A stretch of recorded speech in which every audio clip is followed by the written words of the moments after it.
montrer quelques images, hein, des images prises sur le vif, des images avec votre fille, des images où vous parlez d'elle. Elles sont commentées par le philosophe et psychanalyste Jean-Pierre Winter. On commence par quelques images. Jean-Pierre Winter. Coucou, c'est moi, suivi de près. Bien, va. Et toi?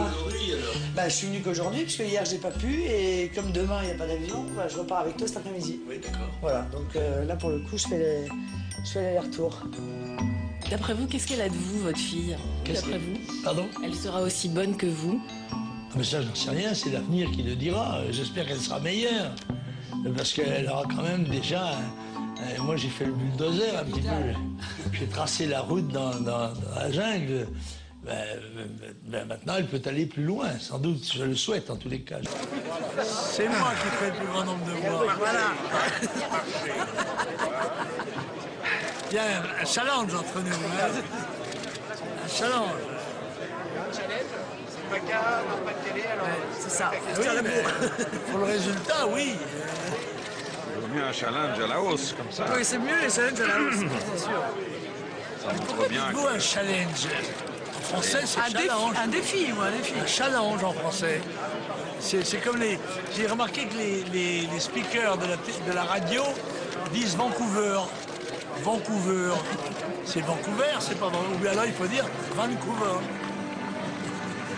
On la sent essayant de faire bonne figure. Du coup, elle sourit de toutes ses dents, mais d'une manière qui paraît vraiment forcée. Alors elle, vous dites, elle a l'air un peu mal à l'aise, pas lui en tout cas. Lui, il a toujours eu cette force de conviction, de sentiment d'être dans, comme il dit, d'être dans la droiture, d'être dans le vrai, dans la vérité, qui fait que c'est une espèce de menhir.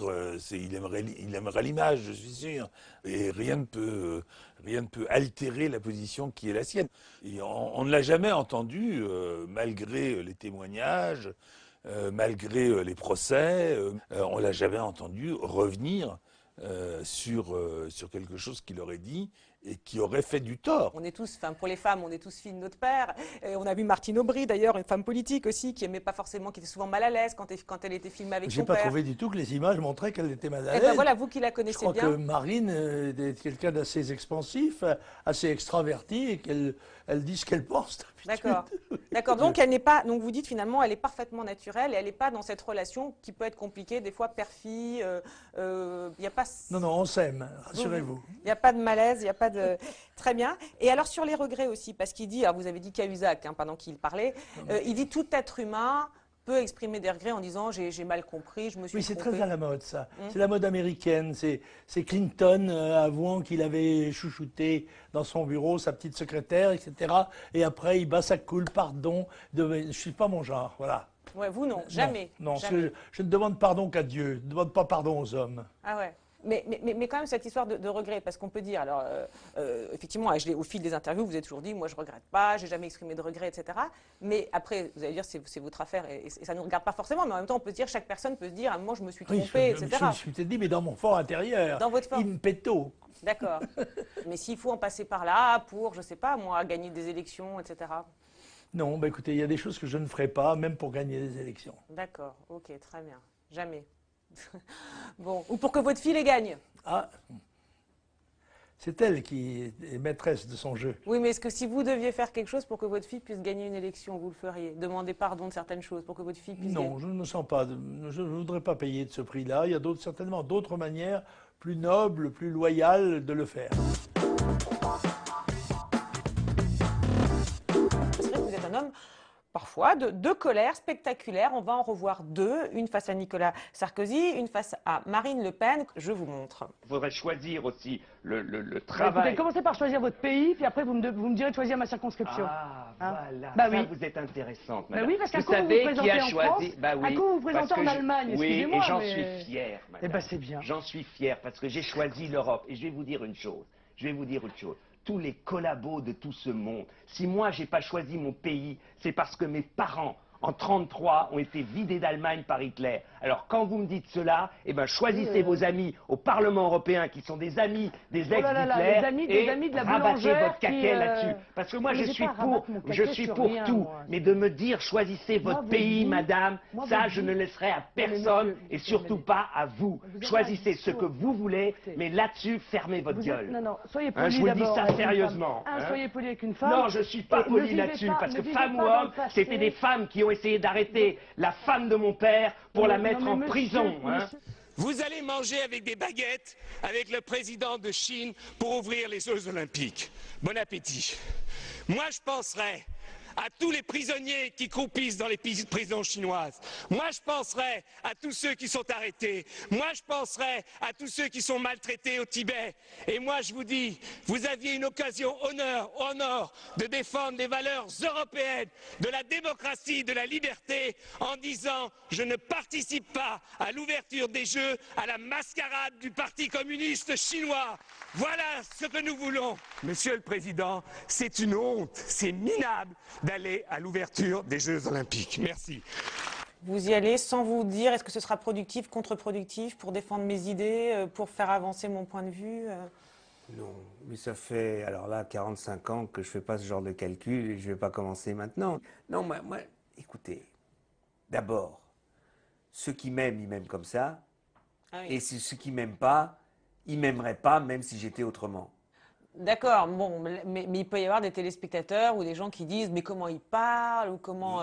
Il y a depuis 45 oui, ans. bien sûr, Mais il y a des tas de gens qui disent, Dany, au moins toi, quand tu parles, eh ben, on se reconnaît ta gueule, là-dedans. on comprend, tout le Voilà, monde comprend. voilà, D'accord, exact, ok. exact. C'est pas ma tasse de thé de savoir si ça plaît ou si ça plaît pas. C'est une réaction que j'ai à un moment. Je savais pas qu'elle allait me dire choisis ton pays, donc j'ai pas pu le préparer. Je réagis en fonction de ce qu'elle dit. Voilà, puis c'est tout. Oh là là. Mais vous vous faites confiance en fait. Mais bon, je veux dire donc, ce que je disais, c'est ça ne sert à rien de calculer. D'accord. Pour quelqu'un comme moi, en fait, la question qui se pose, est-ce que quelqu'un comme ça, comme moi, est-ce qu'il peut avoir 50% dans un pays comme la France? Non. D'accord. Donc vous avez C'est raison. pas mon problème. Vous avez raison de ne pas avoir d'ambition C'est pas mon présidentielle en problème. fait. Hein? C'est-à-dire qu'il y a des tas de gens qui sûrement disent mais il n'est pas poli. C'est vrai, et ça, mais je le sais, c'est que maintenant je suis à part. Donc je peux même me permettre de faire ça, et la plupart des gens trouvent ça bien, intéressant, ils écoutent mon discours. Alors, vous le dites, hein, vous n'hésitez pas à dire ce que vous pensez, quitte parfois à mettre un peu la pagaille. Alors, on l'a vu pour les histoires plus internes au PS. C'est vrai aussi parfois pour des propositions de fond. Alors, il y en a une qui restera. On est en 2012, à 3 jours du premier tour de la présidentielle. Vous êtes alors chargé des questions de sécurité dans l'équipe du candidat Hollande. Là, vous êtes prétendant légitime au poste de ministre de l'Intérieur. Et là, vous faites une proposition qui n'est pas dans le programme du candidat. On va l'entendre, suivi de la suite du commentaire de David Revaud-Dallon. Puis il y aura la réaction de François Hollande aussi.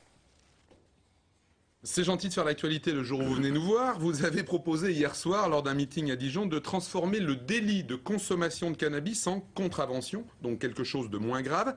Et ce matin, sur Europe 1, Nicolas Sarkozy vous a traité d'irresponsable.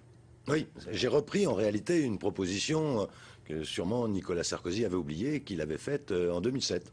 Pourquoi ? Parce qu'il y a aujourd'hui 140 000 personnes qui sont arrêtées chaque année en train de fumer du cannabis pour leur consommation personnelle. Et cela donne 25 000 condamnations. Donc il y a à peu près 110 000 poursuites qui tombent, mais qui font faire beaucoup de paperasse et des gens qui ne sont pas condamnés. Et donc j'ai proposé, comme il l'avait fait en 2007, j'ai proposé qu'il y ait une contravention pour tout le monde. Comme ça, c'est une pénalisation effective pour tout consommateur de cannabis. Cette proposition de François Rebsamen n'est pas nouvelle. Elle avait déjà été avancée par Nicolas Sarkozy en 2007. Je ne la reprendrai pas, pour des raisons qui tiennent à la nécessité de l'interdit, qui ne doit pas être affaibli. Alors, vous qui connaissez bien François Hollande, est-ce que là, il y a un truc qui est en train de se jouer? Là, est-ce qu'il est énervé par cette proposition? Est-ce que Rebsamen a commis une gaffe? Au moment où François Rebsamen formule cette proposition, nous sommes le 19 avril.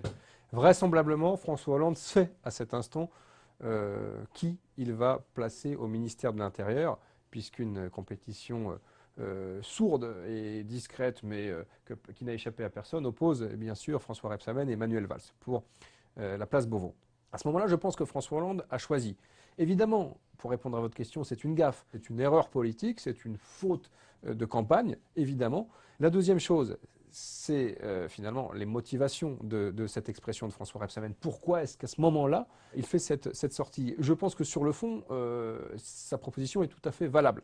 Simplement, du point de vue psychologique, ça montre quand même que quand on est candidat au ministère de l'Intérieur et que 2 semaines avant le premier tour, ou 1 semaine avant le premier tour, on se lance dans cette proposition-là qui pourrait représenter la ligne traditionnellement laxiste, angéliste de la gauche à l'égard des problèmes de sécurité et donc de la drogue, qui ne correspond pas du tout à la ligne de François Rebsamen, qui est extrêmement plutôt sécuritaire au sein du Parti socialiste sur ces questions.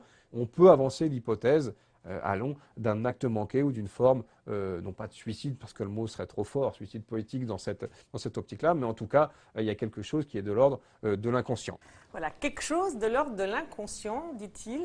Que pensez-vous de cette hypothèse formulée a posteriori? C'est dommage que David Revaud-Dallon ne m'ait pas suivi pendant toute la campagne que je faisais pour François Hollande au titre Il suivait la campagne, de la sécurité. Oui, je suivais François Hollande, mais c'est dommage parce que j'ai dû faire à peu près 60 réunions où j'ai répété exactement la même proposition et la même formule, que j'avais d'ailleurs donnée à François Hollande lors de la primaire entre les différents candidats, et qu'il avait accepté à l'époque, bien évidemment. Ah, et qui refuse là? Et qu'il refuse parce que 3 jours avant, elle sort sous la forme d'une dépêche AFP qui sort à ce moment-là. Mais ça faisait bien, oui, une 50aine de réunions où je déployais cela. Donc vous vous sentiez en phase avec François Hollande là-dessus, puisqu'il avait accepté, mais qu'elle n'était pas dans le programme. Bien sûr, bien sûr. Elle n'était pas dans le programme parce que c'était l'organisation de la police. Bon, alors, la vérité, c'est que j'ai entendu avant-hier, ou il y a 4-5 jours, Manuel Valls faire la même proposition. La même proposition. Effectivement, Manuel Valls a fait la même proposition. Après, on peut dire que le timing est différent. Ce que souligne David Revaud-Dallon, mais après, il y a peut-être aussi un phénomène de campagne, puisque vous dites cette proposition, vous l'aviez faite bien avant, mais là, à 3 jours du premier tour... À Marseille, partout. Elle était acclamée partout où je la faisais. Mais en tout cas, ce qui est intéressant aussi sur François Hollande, parce qu'on imagine que vous devez tomber des nues, enfin, vous tombez de l'armoire, quand une proposition que vous lui faites pendant des mois et des mois, qui paraît acceptée tout à coup est rejetée, on se dit, mais alors, qu'est-ce qui se passe? Il fonctionne souvent comme ça? C'est lui qui est candidat. Non, mais c'est lui qui est candidat. On est à 4 jours du premier tour. C'est plus serré qu'il ne le pense.